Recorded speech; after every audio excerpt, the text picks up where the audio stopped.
പുതിയൊരു വീഡിയോയിലേക്ക് സ്വാഗതം. അപ്പൊ എന്റെ ഇന്നത്തെ വീഡിയോ എന്താണെന്ന് വെച്ചാൽ എൻ്റെ ചെറിയൊരു അനുഭവമാണ്.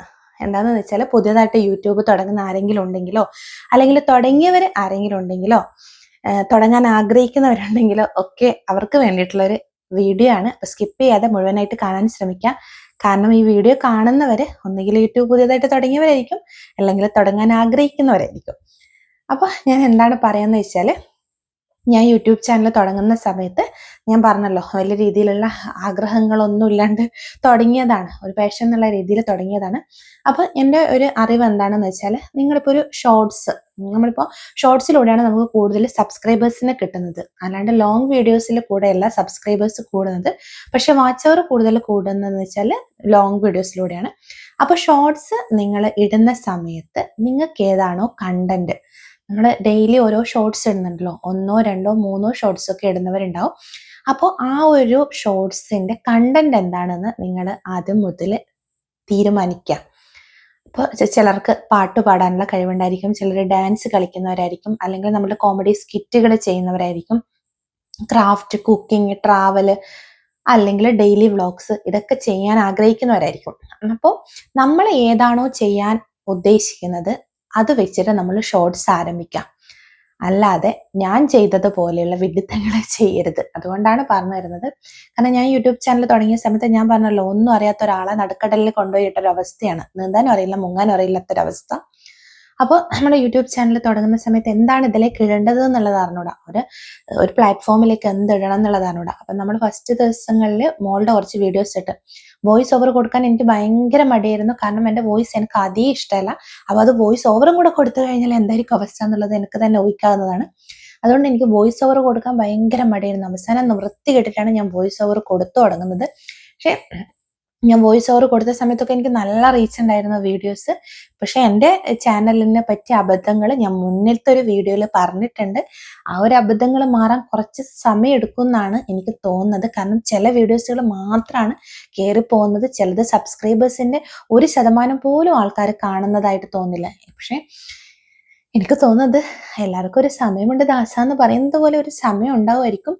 അപ്പോൾ എൻ്റെ ഒരു യൂട്യൂബ് ജേണിയിൽ സംഭവിച്ച എന്താണെന്ന് വെച്ചാൽ, നമ്മൾ ഷോർട്സ് ഇടുന്ന സമയത്ത് മിക്സഡ് ആയിട്ട് ഷോർട്സ് ഇടാൻ പാടില്ല. അത് അത്ര നല്ലതല്ല, നമുക്ക് റീച്ച് കിട്ടാൻ വേണ്ടിയിട്ട് അത്ര നല്ലതല്ല. അപ്പം നിങ്ങൾ എന്താണ് ഉദ്ദേശിക്കുന്നത്, നിങ്ങൾ എന്താണ് ഷോർട്സിലൂടെ ഉദ്ദേശിക്കുന്നത്, അത് നിങ്ങളുടെ ഡെയിലി വ്ളോഗ്സ് ആണെങ്കിൽ അത് ചെയ്യാം, കണ്ടിന്യൂസ് അത് ചെയ്യാം. നിങ്ങൾ ഡാൻസ് ആണ് ചെയ്യുന്നതെങ്കിൽ അത് ചെയ്യാം, അല്ലെങ്കിൽ പാട്ടാണ് ചെയ്യുന്നതെങ്കിൽ അത് ചെയ്യാം. അല്ലാതെ ഒരു ദിവസം ഡാൻസ്, ഒരു ദിവസം ഡെയിലി വ്ളോഗ്സ്, ഒരു ദിവസം പാട്ട്, ഇങ്ങനെ ചെയ്തു കഴിഞ്ഞാൽ നിങ്ങൾക്ക് റീച്ച് കുറയും. ഞാൻ അനുഭവസ്ഥയാണ്, അതുകൊണ്ടാണ് ഞാൻ ഈ പറയുന്നത്. അപ്പം ഞാൻ പറഞ്ഞതുപോലെ ഞാൻ ആദ്യം കുറച്ച് മോളുടെ ഡാൻസ് ഇട്ട് നോക്കി, നല്ല രീതിയിൽ റീച്ച് പോയി. പിന്നെ ഞാൻ എൻ്റെ വോയിസ് ഓവർ ഇട്ട് നോക്കി, ഡെയിലി വ്ളോഗ്സ് ഇട്ടിട്ട്. കാരണം ഡാൻസ് ഇടുന്ന സമയത്ത് പിന്നെ കുറച്ച് പേര് പറഞ്ഞ് ഡെയിലി ഡാൻസ് ആണല്ലോ എന്ന് പറഞ്ഞപ്പോൾ ഞാൻ മാറ്റി, ഞാൻ ഡെയിലി വ്ളോഗ്സിലേക്ക് പോയി. ഡെയിലി വ്ളോഗ്സ് ഡെയിലി ചെയ്യുമ്പോൾ നിങ്ങൾക്കും മടുക്കും എനിക്കും മടുക്കും. അപ്പം ഞാൻ പിന്നെ ഡാൻസിലായി. പാട്ട് പാടാൻ അറിയാത്തതുകൊണ്ട് പിന്നെ ആ ഒരു കാറ്റഗറി തൊട്ടിട്ടില്ല. അപ്പോൾ അതുകൊണ്ട് എനിക്ക് റീച്ച് കുറഞ്ഞു വരികയാണ് ചെയ്യുന്നത്. എനിക്ക് ആദ്യം കിട്ടിയൊരു റീച്ചേ എനിക്കിപ്പോൾ കിട്ടുന്നില്ല. കാരണം ഒരു മാസം കൊണ്ട് 1000 സബ്സ്ക്രൈബേഴ്സ് തേക്കാൻ പറ്റി എനിക്ക് ഇത്രയും മാസമായിട്ട് 2000 സബ്സ്ക്രൈബേഴ്സിൽ എത്താനായിട്ടില്ല. 1, 2 സബ്സ്ക്രൈബേഴ്സ് ദിവസം കൂടിയാലായി. അപ്പൊ അത് ഞാൻ ചെയ്ത വിഡിത്തത്തിന്റെ ഫലമാണ്. നമ്മളെ എന്താണോ ചാനലിൽ ചെയ്യുന്നത് അതേ നമുക്ക് കിട്ടുള്ളൂ. നമ്മൾ കൊടുക്കുന്നതിന്റെ റിസൾട്ട് എത്രയായാലും നമുക്ക് കിട്ടും. നമ്മൾ അത് കൃത്യമായിട്ട് കൊടുത്തിട്ടില്ലെങ്കിൽ കൃത്യമായിട്ടൊന്നും കിട്ടില്ല. അപ്പോൾ നമ്മൾ ചെയ്യേണ്ട എന്താന്ന് വെച്ചാൽ, ഞാൻ ചുരുക്കി പറഞ്ഞ എന്താന്ന് വെച്ചാൽ, നിങ്ങൾ ഏതാണോ ഷോർട്സ് കാറ്റഗറി ഉദ്ദേശിക്കുന്നത് ആ ഒരു കാറ്റഗറിയിൽ ഉറച്ചു നിൽക്കുക. നിങ്ങൾക്ക് പറ്റുന്ന ആ കാറ്റഗറി കണ്ടിന്യൂ ചെയ്യാം. അപ്പോൾ കുറച്ച് സമയം എടുക്കുമായിരിക്കും, പുതിയ യൂട്യൂബേഴ്സിനെ സംബന്ധിച്ച് കുറച്ച് സമയം എടുക്കുമായിരിക്കും നമ്മൾ എടുക്കുന്ന കാറ്റഗറി കൃത്യമായിട്ട് കിട്ടാൻ വേണ്ടിയിട്ട്.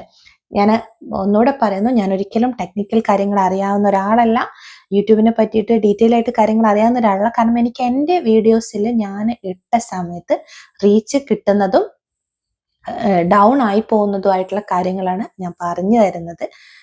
അപ്പോൾ ഒരിക്കലും ഇതൊരു എൻ്റെ അനുഭവമാണ്, അല്ലാതെ വേറെ ടെക്നിക്കലായിട്ട് എനിക്കൊന്നും അറിഞ്ഞിട്ടല്ല ഞാൻ പറയുന്നത്. എൻ്റെ അനുഭവത്തിൽ ഞാൻ പറയാണ്. നമ്മൾ ഓരോന്ന് പഠിച്ചു കഴിയുമ്പോൾ അല്ലേ, നമ്മളുടെ അനുഭവമാണല്ലോ ഏറ്റവും വലിയൊരിത്. അപ്പോൾ നിങ്ങൾ ചെയ്യുമ്പോൾ നിങ്ങളുടെ കണ്ടന്റ് മുഖ്യമായിട്ടും തീർച്ചപ്പെടുത്തുക. ഏത് കണ്ടന്റിലാണ് നിങ്ങൾ വീഡിയോ ചെയ്യാന്നുള്ളത് തീർച്ചപ്പെടുത്തുക. അതിനനുസരിച്ചിട്ട് വീഡിയോസ് ചെയ്യാം. അപ്പോൾ ഈ ഒരു ചെറിയൊരു കുഞ്ഞു കാര്യം ഷെയർ ചെയ്യാനുള്ളൂ. അപ്പോൾ എൻ്റെ വീഡിയോ ഇത്രയും നേരം കണ്ടവർക്ക് നന്ദി. വീഡിയോ പുതിയതായിട്ട് ആരെങ്കിലും കാണുന്നുണ്ടെങ്കിൽ ചാനൽ ഒന്ന് സബ്സ്ക്രൈബ് ചെയ്യാൻ മറക്കല്ലേ. അപ്പോൾ ബൈ.